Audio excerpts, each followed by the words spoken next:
Hey guys, thanks for joining me, stopping by. My name is Earl, also known as CS Kid Booth, coming from the ConSquad.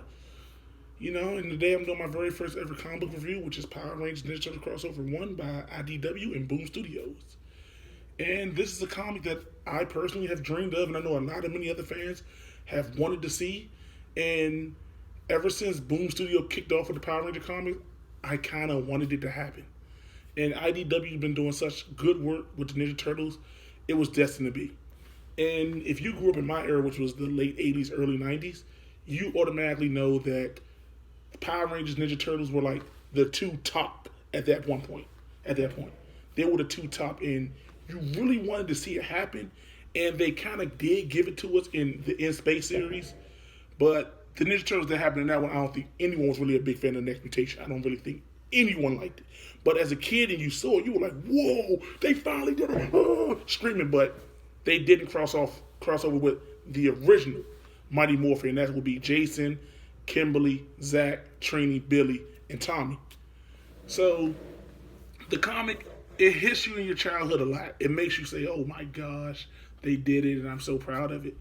And in the beginning of the story, it kind of talks about the team that you're with. You grow together, you win together, you lose together. You build bonds together, and that's kind of true because when you work together like that, you build a sanction. You become one. And and I also like the fact that as they're cutting through each panel, you see weapons from each era. You see Zach's axe, you see Jason's power sword, you see Mikey's nunchucks thrown over a counter at Ernie's juice bar. Raphael's sides are on the ground, and then Rita's telescope. You're like, what went down? What really went down? And I kind of want to know what went down. So as we get into it, we kick things off.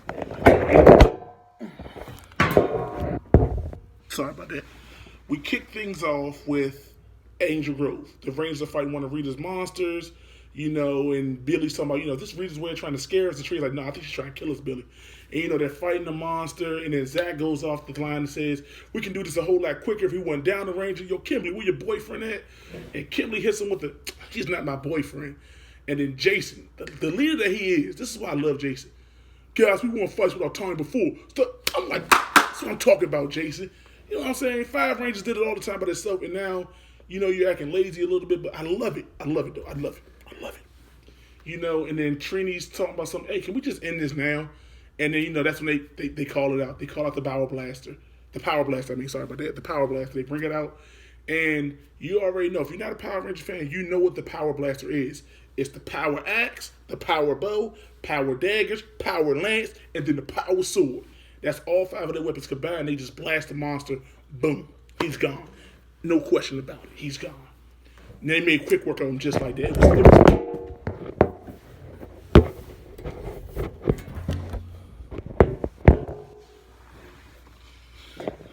And they made quick work of him. It was funny. It was good. And then now we cut to New York City. Now, New York City is the home of Teenage Mutant Ninja Turtles. And it cuts off to, where they're jumping into battle. And Mikey said, come on, there's one thing you guys wouldn't want to be human with. And Leonardo says, he loves being a turtle, but I guess hair. Mikey says shoes, of course. And Donnie, especially, said he wants 5 fingers. I'm like, Donnie, you could type faster with your nubs and 3 fingers, and any of us can type with 5 fingers. What you gonna do with 5? Work on 7 computers at once? And then they cuss to Ralph, and they ask Ralph, what do you want to be? And Ralph says nothing. And they, jump into battle. And then, Mikey's like, come on, Ralph, there got to be something you want to be. And then Donnie goes to her like, hey, look, I'm with you, Ralph. I believe in, green all the way. Because they're turtles, so Team Green all the way. And then Mikey hits him with the, Donnie, he's lying. You know that, right? And Donnie said, I know. Come on, Ralph wear more clothes than any of us. Which is actually true. Every time you see Ralph, he has his trench coat, he has a hat, a backpack. Ralph is always on the move, so that way he can keep his identity a secret. That's kind of lit. And we get to where Ralph is fighting the foot soldiers. And Ralph asks the foot soldiers to straight give you guys medical insurance because you're going to need it. Whacks the foot soldier, and then out of nowhere, right in Ralph's face gets kicked by a foot soldier. And Ralph looks up and say, ooh, pretty boy. And none other is this foot soldier. You ready? It's Tommy. That's right. Tommy is with the foot. And Ralph's face is just like, he gets up. Everybody gets one. Let's do that again. And charges at Tommy, and Tommy kicks him right in the face again, knocking Raphael right on his ass. Right on his ass. And that was, for me, was a moment. I'm like, yes, yes, yes. The first encounter between a Ranger and a Turtle, and it had to be Raphael getting knocked on his ass. Why, Ralph? But it made for a great, great scene.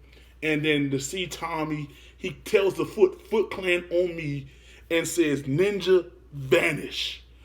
Ooh, we haven't heard Ninja vanish in a while. And the funny thing is, when they did that, Donnie said, did that guy just say Ninja vanish? I thought they just vanished, which is true. So that's why I'm loving it. And then we cut to, Donnie and Mikey making jokes about, hey, what should we call the foot guy that just Shoryuken Ralph? Street Fighter reference. And, they're talking about, maybe we should call him the Super Soldier, Foot Soldier, or, the Super Ninja. And then Mike said, let's just go with Steve. So I guess it's Steve. They don't know if they're going to call him Steve. So I guess they're going to call him. And then, we cut back to Angel Grove, which I really, really love. They cut back. It's going from scene to scene. I know it's going to tie in perfectly. I just know it. And we go back to Angel Grove, and you see Trini, she's yawning, talking about she failed her exam because she's all fighting monsters. And, Zach's like, it'll be good if we were in the last line of defense.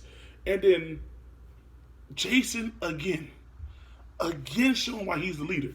So we supposed to make honor roll so the monster can destroy the world? Is that it? And I'm not even going to lie. In my head, it's like Jason wanted to get up at that moment and say, if you don't want to be a Ranger, there are plenty of people out here who want to be a Ranger. And it's like he's going to get up on the table. Do you want to be a Ranger? You see how easy y'all can be replaced? We're doing good here. We're protecting the world. And like I said, that's just the leadership that Jason has as a Ranger. And if you follow the comics, you'll understand even more of what I'm saying, because Jason's leadership skills in the comics are way greater than what he's done in the show. Way greater. And I respect him even more in the comics. And then we cut to Kimberly. Sorry about that. We cut to Kimberly. She's talking to Zordon, asking, have they found any location of Tommy? Have we seen him? It's been 3 weeks. We don't know where he's at. He could be in trouble. He could be, caught by Rita again. He could be, in another dimension fighting an evil version of himself. We don't know where he is. We just want to know, and I want to make sure he's safe. And Zordon tells, he's sure Tommy's safe. He thinks that, maybe it's just some privacy he wanted Kimberly. Tommy, he's a complex guy. He probably wants some privacy. He wants evil, then good, all that stuff. So, sometimes a guy needs to clear his head. And, Zordon said, but the moment he morphs, we will know where he's at. The moment he morphs, we will know exactly where he's at. And he says he prays wherever Tommy is, he knows he can protect himself, which is true. Tommy's one of the best fighters in Power Rangers, if not the best. So, yeah. And then we cut back to New York. And like I said, I love it. It goes from Angel Grove to New York, and it's just tied in good. The pacing is good. The artwork is good. It's just good. And we cut to the Foot Soldiers' hideout. And you see Karai, she's talking about, telling them about the emblem of the foot, what the red foot represents on their clothes. And she said one Foot Soldier stood out among you all tonight, and that was Tommy. And it cuts to where she's talking to Tommy, says, my master has high expectations for you, but he has a task that only you can do, that he wants you to do. And Tommy's like, well, what is it? I'm ready for it. And then Karai also asks him, what is it you want? Before he goes on his mission. And he tells her he came to the Foot because the Foot is for a place where people who don't have family, who don't have friends, who don't fit in the outside world, could come to a place where they can fit in. Funny, because that's exactly what they said in the very first Ninja Turtles movie. If you didn't see the very first Ninja Turtles movie, please go see it. It's still good to this day. And so Tommy gets this little outfit on where he's sneaking through the security room of this headquarters to get this data that they want. And when he gets in there, he says, well, no security. He lands safely. And come to his surprise, the turtles are already there. They're already there. And they're making jokes, They said, guess parkour, I'll give him a 4. No, I'll give him a 6. His landing, I'll give him like a 7. And gotta give him props. He didn't, he fit through the vent, so that's like a 6. And then Ralph says, I'll give him a 4 because ninjas move in silent like lasagna. And then Leo says it, Mikey, only want to call it. And Mikey says the Ninja Turtle most famous line, cowabunga, as they charge to Tommy. Now he's outnumbered and he's about to fight the Turtles. And what does he do? Dragon Zord morphs automatically morphs into the Green Ranger. Automatically. And the Turtles stop and look and say, ain't that a Ranger? Ain't they supposed to be good guys? So pause for a sec before we get back into the story. That right there tells me that the Rangers and the Turtles, the way they got this crossover going, is that they're in the same universe. And the Turtles know of the Rangers, but it's like I explained before, the Rangers are fighting Megazords and the Turtles are just fighting foot soldiers. They're fighting the Megazords, sorry about that. And the Rangers are defeating monsters from taking over the world. Rita, who's constantly conquering. And Shredder is just Monkey New York trying to get world dominance, but not on the higher scale as Rita. So it's the reason why the Rangers are at the higher level of popularity. And it's just amazing, and then they charge at him. Tommy literally tells him he doesn't want to do any fatal damage to them, which leads speculation that he's probably holding back in this fight. And he starts dodging them, moving out the way of their attacks, talking about they're too slow.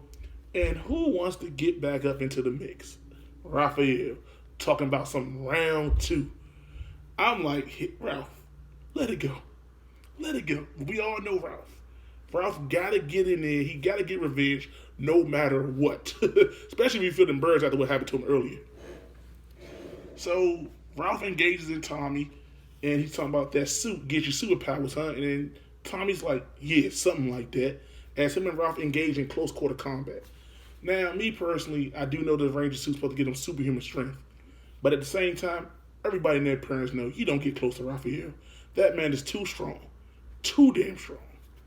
And he throws Tommy, and he says, now I ain't got to feel bad. This is going to be fun.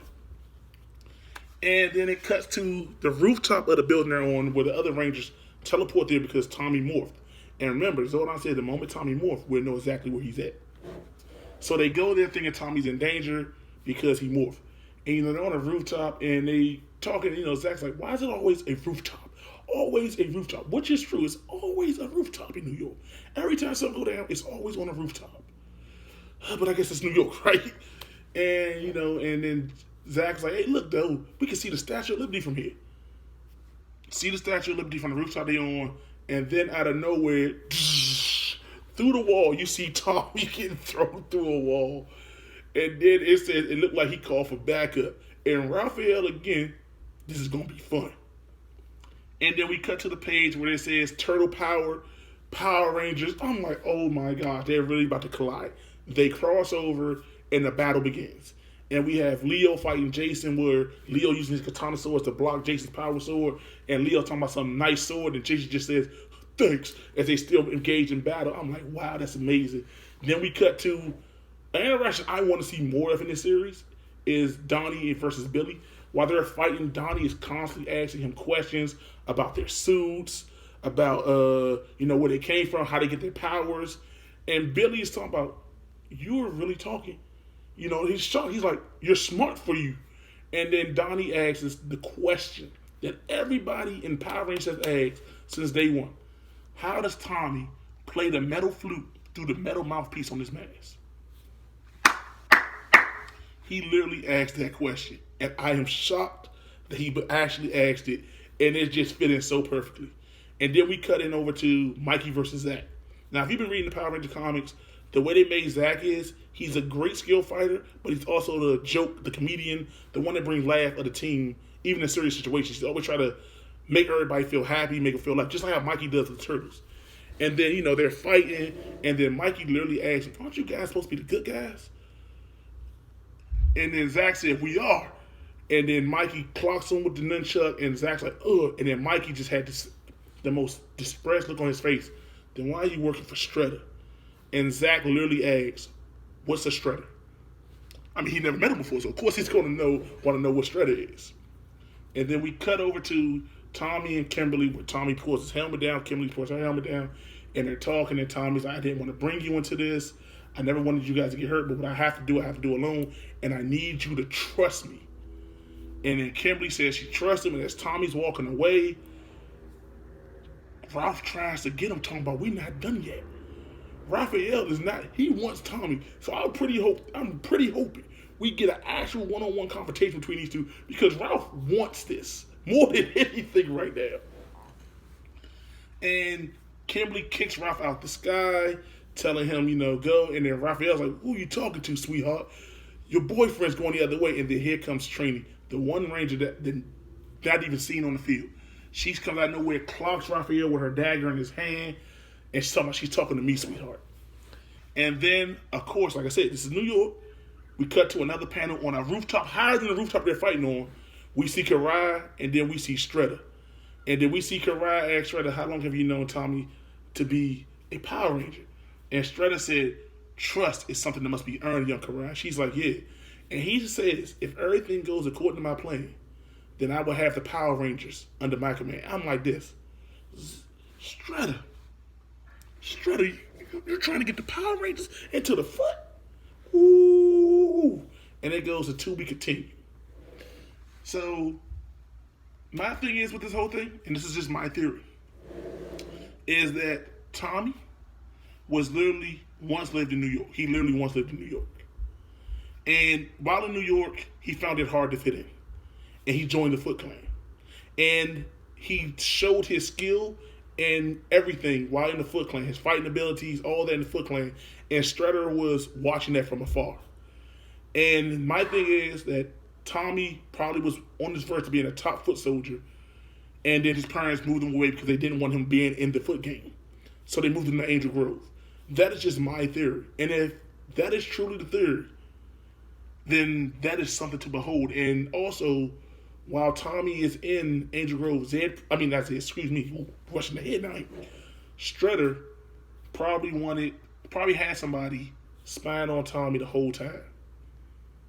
And that's how he knew Tommy was a Ranger. And maybe he finally, called in a favor that Tommy owes him or something. We don't know. But the thing is, that's just my theory, that maybe Tommy was once in the foot as a teenager, and then his parents moved him out to go to Angel Grove. And that's how I feel that is going down.